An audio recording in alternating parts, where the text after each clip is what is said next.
नमस्कार, मैं पूनम ठाकुर स्वागत करती हूँ आपका प्रथम न्याय में।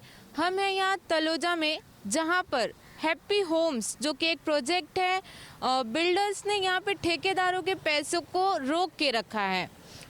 कितने दिनों से मतलब दिन नहीं कह सकते, बहुत सालों से ये प्रोजेक्ट पे वो काम कर रहे थे और अचानक से उनको टर्मिनेट कर दिया गया बिना कोई संतोषजनक कारण बताए।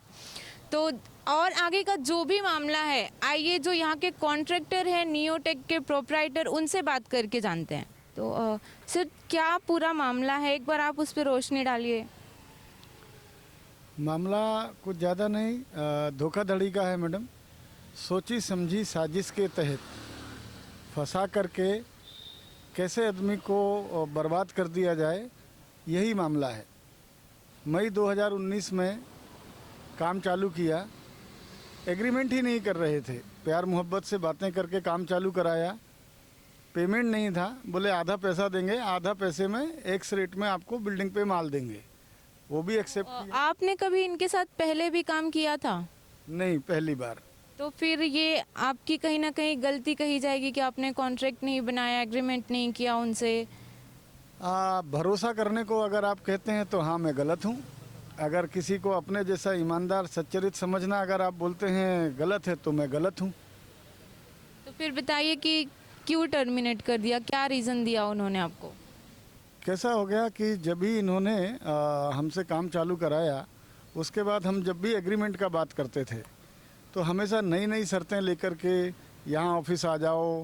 ये इनके 3 पार्टनर हैं, इज़राइल शेख, दिनेश दोषी और मयंक धाकड़। ऐसा नहीं, वैसा नहीं, ऐसा है, वैसा है, तरह तरह की। आखिरी में 1 साल से ऊपर टाइम हो गया। अब हम लोग तनाव में आ गए, हमारा करोड़ों रुपए लग चुका था कि ये एग्रीमेंट बनेगा नहीं बनेगा। मजबूर होकर के इनकी जो भी शर्तें थीं वो मानने को हम बाध्य हुए कि एग्रीमेंट तो बने। 1 साल बाद एग्रीमेंट बना। एग्रीमेंट में भी हमारे ऑब्जेक्शन थे कि ये शर्तें आपने जो पेमेंट की रखी हैं ये गलत हैं। तो उन्होंने हमको समझाया कि भाई मिलना तो आपको ही है, शुरू में कम, आखिरी में ज़्यादा। हमको भी लगा बात तो सही है, कोई बात नहीं, और हम लोग वो एक स्टेज पार भी कर चुके थे। तो कुछ शर्तें क्या थी, आप बताएंगे? जैसे कि क्या रखा उन्होंने? शर्तें जो थी वो इन्होंने शुरू में पेमेंट कम रखे थे, बाद में ज़्यादा रखे थे। हमारे को नहीं मालूम था ना कि ये बाद में हमारे साथ क्या करने वाले हैं। जब भी पेमेंट का टाइम आया, जब भी जहाँ मेरे को पेमेंट छूटना था वो काम आया, और जब इनका बिल्डिंग पूरा 7वें माले तक पहुँच गई, 7वें फ्लोर को जब भी शटरिंग लग गया और जब इनको पेमेंट आया और हमने दबाव बनाया, तो हमको एक सिंगल लाइन का मोल लिख करके हमको टर्मिनेट कर दिया। टर्मिनेशन का कोई क्लॉज ही मेरे एग्रीमेंट में नहीं है, क्योंकि मैं अपना पैसा लगा करके प्रोजेक्ट को बना रहा था। उसके बाद प्रशासन का सहयोग लेकर के कुछ तो भी अपना, और वो भी कोई कहीं संतोषजनक बातें नहीं मेरे साथ करी इन्होंने। तो ये आंदोलन करते हुए 11 दिन हो चुके हैं आज, तो क्या अभी तक उनकी तरफ से आपके लिए कुछ आया संदेश, कुछ बातचीत करने को तैयार हुए वो? पुलिस प्रशासन ने उनको बुलाया था और पुलिस प्रशासन ने उन्हें बताया कि आपने एग्रीमेंट में एक एरिया लिखा है, जब आप फाइनल हिसाब करते हो तो उसको 20% कम कर देते हो, तो ये तो जस्टिस नहीं लगता है। तो आप इनको आपका ब्लूप्रिंट जो पासिंग होता है वो दे दो, तो सब कुछ क्लियर हो जाएगा।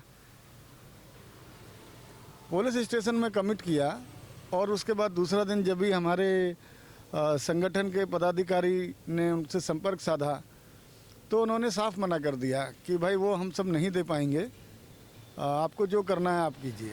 तो कहीं ना कहीं हमको ये अभी यकीन हो गया है कि इन्होंने एरिया में हमारे साथ भी चोरी की है, और प्रशासन ने जो स्वीकृत इनको माप दिया था बिल्डिंग बनाने के लिए, कहीं ना कहीं उसमें भी कुछ चोरी की होगी, तभी ये हमारे को ब्लूप्रिंट नहीं दे रहे हैं।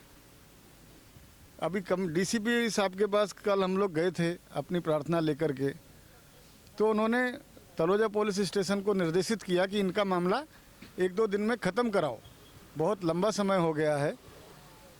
तो पुलिस स्टेशन से आने को भी उन्होंने मना कर दिया, ऐसा हमको जानकारी मिली है। तो जैसा कि आपने देखा कि शासन और प्रशासन भी इनका साथ नहीं दे रही है, उनके ऊपर दोनों ही तरह से कह सकते हैं दबाव है। एक तो उनको अपने मजदूरों को भत्ता देना है, दूसरा उन्होंने जो अपने पास से पैसे लगाए हैं वो भी उनको नहीं मिल पा रहे हैं।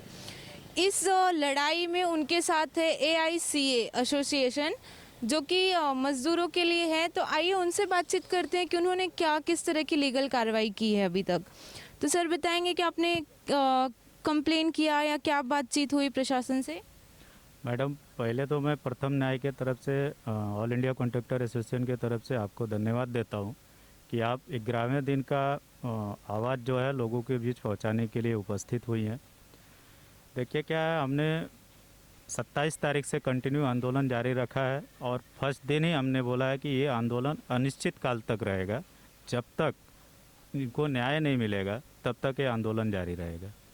और जारी रखने का कारण यह है कि एसोसिएशन एक निष्पक्ष संस्था है, वो किसी के पक्ष में काम नहीं करती है और जब तक वो किसी को आरोपित पाती नहीं है तब तक वो उसके ऊपर एक्शन लेने के लिए प्रशासन से मांगनी नहीं करती है। तो हमने इसमें उनको दोषी पाया है और हमने प्रशासन को गुहार भी लगाया है कि आप इस पे ध्यान दीजिए और इसके ऊपर सख्त से सख्त कार्रवाई कीजिए। तो प्रशासन का क्या रुख है, क्या अभी तक उन्होंने कार्रवाई की है इस पे? कार्रवाई बोलेंगे मैडम तो जिला अधिकारी साहब को जाके हम लोग को मिले, लेकिन मिले बोलेंगे तो 6 घंटा वेटिंग के बाद भी उन्होंने मिले नहीं कि राष्ट्रपति महोदय 6 तारीख को आ रहे हैं महाराष्ट्र दौरे रायगढ़ ज़िले में, तो जिसके कारण शासन प्रशासन उनके सुरक्षा में लगा हुआ है। तो ऐसे समय में शासन प्रशासन हमारा ध्यान नहीं दे रहा है, लेकिन उम्मीद है कि 1-2 दिन में ये लोग को कुछ न कुछ न्यायिक आदेश करेंगे जिससे न्यू टेक को और ऑल इंडिया कॉन्ट्रैक्टर एसोसिएशन को न्याय मिलेगा। तो जैसा कि आपने देखा, शासन प्रशासन व्यस्त है देश के प्रथम नागरिक का ध्यान देने में। आम नागरिकों का ध्यान देना उनको इतना ज़्यादा महत्वपूर्ण नहीं लग रहा है। राष्ट्रपति का दौरा कल हो चुका है, आगे प्रशासन क्या रुख अपनाता है, किस तरह से इनका साथ देता है, ये देखने वाली बात होगी। आइए यहाँ जो आंदोलन पे बैठे हैं उनसे भी बात करके जानते हैं। तो आप लोग यहाँ पे 11 दिन से बैठे हैं, तो जो आपके खाने पीने का खर्च है और ये सारी चीज़ें ये कैसे मैनेज हो पा रही हैं? मैडम अभी देखिए खाना पीने का खर्चा ऐसा हो रहा है कि कुछ पता नहीं चल रहा है, तो हम लोग क्या खा रहा है क्या नहीं खा रहा है करके अपन को कुछ समझ में नहीं आ रहा है। अभी यहाँ पे इतना 11वां दिन हो गया बैठा है, तो कोई आके पूछने के लिए तक कोई आता नहीं यहाँ पे। तो ऐसा लग रहा है कि महाराष्ट्र शासन है जिंदा है कि मरा है, कुछ समझ में नहीं आ रहा है। क्योंकि एक मौजूददार के साथ इतना अन्याय करना बहुत पाप गुना है।